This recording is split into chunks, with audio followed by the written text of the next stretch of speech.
Hello दोस्तों, देखते हैं लास्ट एपिसोड में हमारे हीरोज मिन जू योंग को, जो कि दरिंदगी की हदें पार कर चुका है, उसे पकड़ सकते हैं या नहीं। तो बिना किसी देरी के एपिसोड को शुरू करते हैं। एपिसोड के शुरू में हम मिन जू योंग को देखते हैं। उसे जो चाहिए होता है वो उसे हासिल करके रहता है, और अगर नहीं मिला तो वो उसे तबाह कर देता है। फ्लैशबैक में हम ड्रग मॉन को देखते हैं। वो कुछ केमिकल्स देख रही होती है जो बहुत खतरनाक होते हैं और उनसे पूरा शहर तबाह हो सकता है। वो मिंजू योंग से कहती है कि माना बैकअप प्लान होना चाहिए, पर ये कुछ ज्यादा नहीं हो गया। तो मिंजू योंग कहता है कि मुझे अपनी बनाई हर चीज मिटानी है और फिर कोई नहीं बचेगा। ये ड्रग मॉन डोंगजू को बता रही होती है कि वो ये कब करेगा ये तो नहीं पता, लेकिन उसके प्लान्स बहुत खतरनाक हैं। नेक्स्ट सीन में हम 5 ट्रक्स को देखते हैं जो कि अलग अलग डायरेक्शन में जा रहे होते हैं। दूसरी तरफ मिंजू योंग को देखते हैं जो अपनी घड़ी पे देख रहा होता है और काउंटडाउन शुरू कर देता है और कहता है कि देखते जाओ, ऐसा धमाका होगा जो जिंदगी भर याद रहेगा। और फिर हम देखते हैं वो सारे ऑफिसर्स एक ही ट्रक को चेस कर रहे होते हैं और उसमें बॉम्ब फिट हुआ होता है। वो उस ट्रक को रोकते हैं कि उतने में ब्लास्ट हो जाता है और देखते ही देखते 3 और जगहों पर ब्लास्ट हो जाता है जिनका इन्हें पता ही नहीं होता। मिंजू योंग के पास उसके सीनियर को लेकर आते हैं। उसने मिंजू योंग का काम ठीक से नहीं किया होता तो वो उसको मार देता है। नेक्स्ट सीन में हम कैप्टन को देखते हैं। वो ब्लास्ट होने की वजह से काफी डर जाते हैं और उनका लकी रुमाल भी उनके पास होता है और वो डोंगजू से कहते हैं कि आज मैं मरने वाला था। उतने में पुलिस का बैकअप भी आ जाता है तो कैप्टन कहते हैं कि तुम लोग अब आ रहे हो।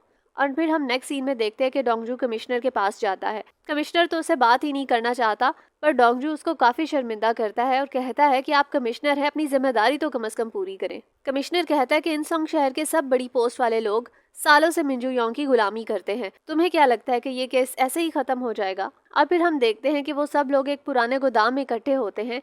हन्ना वहाँ पर एक पाउडर गिरा हुआ देखती है। ऑफिसर शिन आकर कहते हैं कि सीसीटीवी फुटेज देखी है, कल रात को यहाँ से 5 ट्रक निकले हैं। हन्ना कहती है कि पर ब्लास्ट तो सिर्फ 4 जगहों पे हुआ है। तो डोंगजू कहता है कि इसका मतलब है कि खेल अभी खत्म नहीं हुआ। कैप्टन पूछते हैं कि ट्रक में बॉम्ब था, ये तुझे किसने बताया? फिर हम देखते हैं कि ड्रग मान को वो सब ग्यूम नाम के घर पर लेकर आते हैं। वो बताती है कि वो भाग जाएगा। ग्यूम नाम कहता है कि सारे रास्ते बंद हो जाएंगे, वो नहीं भाग सकता। ड्रगमॉन कहती है कि 20 सालों से मिंजू योंग को कोई नहीं जानता था और तुम्हें क्या लगता है कि उसे पकड़ना इतना आसान है? ड्रगमॉन बताती है कि कोई है जो मिंजू योंग की मदद बिना मतलब के कर सकता है, एक लड़की जिसका दिल आ गया था मिंजू योंग पे। फिर नेक्स्ट सीन में हम देखते हैं कि वो उस लड़की को ट्रैक करते हैं और नेक्स्ट डे ग्यूम नाम कैप्टन को बताता है इंसोंग शहर के हालात बहुत खराब हो चुके हैं। जापान से भी एक गैंग आया है, उसने मिंजू योंग से डील करी थी पर मिंजू योंग वो डील पूरी नहीं कर पाया तो उन्होंने उसके सर पे इनाम रख दिया है और मुल्क भर के गैंग सभी यहाँ पर आ गए हैं वो इनाम लेने के लिए। दूसरी तरफ बेक सॉक चू का लड़का उसको बताता है कि हालात बहुत खराब हो गए हैं, तो बेक किसी को कॉल करके और लड़कों को बुलवाता है और कहता है कि मिंजू योंग को मारना है। ऑफिसर शिन मिस किम यूना को ढूंढता है और वो बताती है कि मिंजू योंग मुल्क छोड़ने वाला है और उसने मुझे भी साथ चलने को कहा है और कुछ देर बाद सामान लेकर विक्ट्री होटल में आने को कहा है। नेक्स्ट सीन में वो सब विक्ट्री होटल पहुंच जाते हैं। मिस किम भी वहां जाती है पर उसको पता नहीं होता कि ये लोग उसे ट्रैक कर रहे हैं। कुछ बड़े लोग अंदर जाते हैं। जोंगयुन उनका पता करके आता है तो वो आकर बताता है कि ये लोग शेयर होल्डर्स हैं और शाम 4 बजे इनकी मीटिंग है। मिंजू योंग ये होटल बेचना चाहता है और ये सारे लोग गवर्नमेंट की बड़ी बड़ी पोस्ट पे होते हैं। जोंगयुन कहता है कि मिंजू योंग ने शेयर होल्डर्स के साथ मीटिंग रखी है और गर्लफ्रेंड को भी यहाँ बुलाया है, कुछ तो गड़बड़ है। डोंगजू भी कहता है कि मिस किम वैसे तो अपना फोन बंद रखती हैं, पर वो क्रेडिट कार्ड यूज करती हैं, वो भी अपने घर के पास की जगह से जहां हमने नजर रखी थी। यानी इस बार मिंजू योंग इन सबकी गेम बचाने वाला है, वो भी एक साथ। कैप्टन कहते हैं कि अलग अलग जाकर पता करते हैं कि मामला क्या है। हन्ना कुछ सिक्योरिटी के लोगों को देखती है, वो उनके पीछे जाती है। कैप्टन भी होटल की सिक्योरिटी चेक करने के लिए जाते हैं। उनको एक बंदा नजर आता है जो मिंजू योंग के लिए काम करता है, वो उसके पीछे जाते हैं। हन्ना भी पूछताछ करके वापस जा रही होती है तो उसको वही पाउडर गिरा हुआ नजर आता है जो उसे गोदाम में नजर आया था। वो ड्रगमन को कॉल करके पूछती है तो वो कहती है कि ये कहीं सोडियम साइनाइड तो नहीं। दूसरी तरफ मिस किम को कोई मैसेज आता है और वो वहाँ से भाग जाती है। कैप्टन बताते हैं कि गुमडॉम में मुझ पे हमला करने वाला आदमी भी यहाँ पर है, कुछ तो अजीब है। उतने में हन्ना आकर बताती है उस गोदाम में एक और केमिकल भी था, वो केमिकल अगर पानी से मिल जाए तो बहुत बड़ी तबाही हो सकती है। और फिर उनको समझ आता है कि वो 5वां ट्रक इसी होटल में आया है। अब वो इन सब लोगों को बाहर निकालना चाहते हैं क्योंकि ये सब सरकार के लोग थे। अब वो इन सबको मार कर खुद मुल्क से बाहर भागने वाला है। टीम उनको बाहर निकलने का कहती है पर वो उनकी बात नहीं सुनते। उतने में मिंजू योंग किसी को कहता है कि चलो शुरू करो और हॉल की लाइट्स ऑफ हो जाती है और दरवाजे भी बंद हो जाते हैं और गैस की स्मेल आने लगती है। हर तरफ भगदड़ मच जाती है और लोग आउट ऑफ कंट्रोल हो जाते हैं और वहां से और हॉल से कोई बाहर भी नहीं जा पाता। बहुत मुश्किल से वो एक दरवाजा खोल पाते हैं और सबको बारी बारी वहां से निकालते हैं और जैसे ही सब निकल जाते हैं पूरे हॉल में ब्लास्ट हो जाता है। हॉल से बाहर तो सारे शटर्स भी बंद होते हैं। डोंगजू भाग कर आता है और ग्लास डोर तोड़ देता है। हन्ना ऑफिसर शिन को बताती है कि गैस पानी से नहीं मिलनी चाहिए, तो वो कहते हैं कि सब लोग स्टेयर से जाओ, वहाँ पर स्प्रिंकल्स नहीं है। ऑफिसर शिन कैप्टन का पूछते हैं तो जोंगयून उनको ढूंढता है। वो एक कॉर्नर में डर के बैठे होते हैं क्योंकि वो पैनिक कर जाते हैं। शिन सबको स्टेयर से ले जा रहे होते हैं। लोग एक दूसरे को धक्के दे रहे होते हैं तो ऑफिसर शिन कहते हैं कि तुम सब बड़े लोग हो तो तमीज से पेश आओ। अभी वो सब तमीज से एक एक करके बाहर जाते हैं। सब लोग पार्किंग से बाहर जाने लगते हैं पर वो भी बंद होता है। कैप्टन फिर से घबरा जाते हैं तो हन्ना कहती है कि शांत रहे, इस बार कोई बम नहीं फटेगा, हमने बैकअप मंगवाया है, वो बस आता ही होगा। उतने में बैकअप भी आ जाता है। कमिश्नर फोर्स को लेकर पहुंच जाते हैं तो कैप्टन कहते हैं कि ये जल्लाद कैसे मान गया, तो हन्ना कहती है यून डोंगजू ने मनाया है। फिर फ्लैशबैक में दिखाते हैं कि डोंगजू कमिश्नर को बोलता है कि मैं आपको एक मौका दूंगा, अगर आपने खुद को डरपोक कमिश्नर नहीं कहलवाना तो हमें जब जरूरत होगी आपको बैकअप देना होगा और आपके पास ये लास्ट चांस है। फिर हम देखते हैं कि कमिश्नर मीडिया को संभाल रहे होते हैं और बाकी पूरी टीम मिंजू योंग को पकड़ने की तैयारी कर रही होती है। ड्रगमॉन और बाकी दोनों न्यूज देख रहे होते हैं। ड्रगमॉन ग्यूम नाम को कहती है कि तुमने सारे जहाज चेक किए थे ना, तो कहता है कि हाँ मैंने खुद सब जहाज चेक किए थे। तो कहती है और वो जो सेल हो चुके हैं। अब फिर उनको खबर मिलती है कि मिंजू योंग की कार रोड पे बहुत तेजी से जा रही है। उनको फायरिंग के ऑर्डर्स मिलते हैं तो हन्ना उसको टारगेट करती है। उस कार में वो रशियन लड़का होता है। ऑफिसर शिन कहते हैं कि ये मेरा है, इसको मैं पकड़ूंगा। उतने में ग्यूम नाम पता लगाता है और वो डोंगजू को कॉल करता है और वो बताते हैं कि ग्युमडाम पोर्ट पर एक रशियन जहाज आने वाला है, वहां पहुंचो नहीं तो वो भाग जाएगा। मिंजू योंग ब्लैक मर्सिडीज में पोर्ट की तरफ जा रहा होता है। वहां मिस किम भी उसका वेट कर रही होती है। वो उसके पास जाता है और उसे एक बैग लेता है और उसे कहता है कि मैं अपनी हर चीज मिटा दूंगा अपने हाथ से। वो चला जाता है और मिस किम उसके पीछे जाने लगती है कि अचानक एक ट्रक आकर उसको टक्कर मार देता है।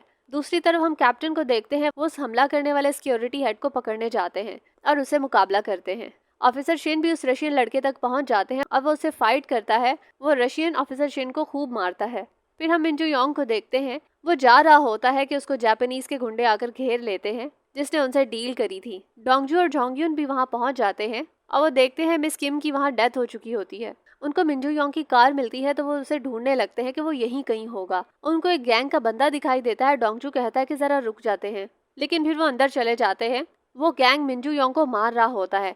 डोंगजू जाकर कहता है कि हम इसे लेने आए हैं। मिंजू योंग उसे कहता है कि मुझे इनसे पता चला कि मेरे सर पर तो इनाम है, पर अफसोस। अब वो खुद को शूट करने लगता है। जोंगयून उसको टांग मार के उसकी गन गिरा देता है। डोंगजू कहता है कि तुझे इतने आसानी से मरने नहीं दूंगा, तू जेल जाएगा। फिर वो दोनों उसको कवर करके बाकी गैंग से लड़ने लगते हैं।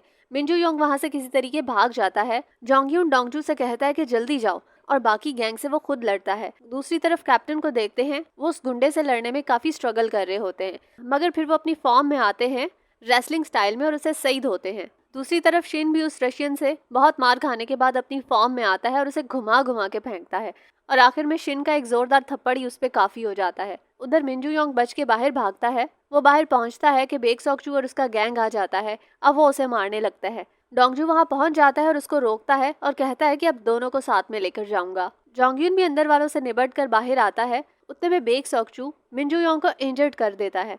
जोंगयून बेक सॉकचू से लड़ता है और मिंजू योंग वहां से फिर भाग जाता है। बेक सॉकचू काफी गंदा मारता है पर आज वो बच नहीं सकता। जोंगयून उसे इतना धोता है कि फिर वो उठ नहीं पाता और उसको हथकड़ी लगा देता है। डोंगजून भी उधर लड़ रहा होता है। उतने में हन्ना आती है और उन लड़कों को शूट करती है और फिर डोंगजू मिंजू योंग के पीछे भागता है। वो शिप में जाकर छुपा बैठा होता है पर डोंगजू उसे ढूंढ लेता है। किसी की जान लेने के बाद कुछ महसूस नहीं हुआ तुझे? मिंजू योंग कहता है कौन, वो लड़की? हाँ अफसोस हुआ, थोड़ा सा दिल भी टूटा, बेचारी अच्छी लड़की थी।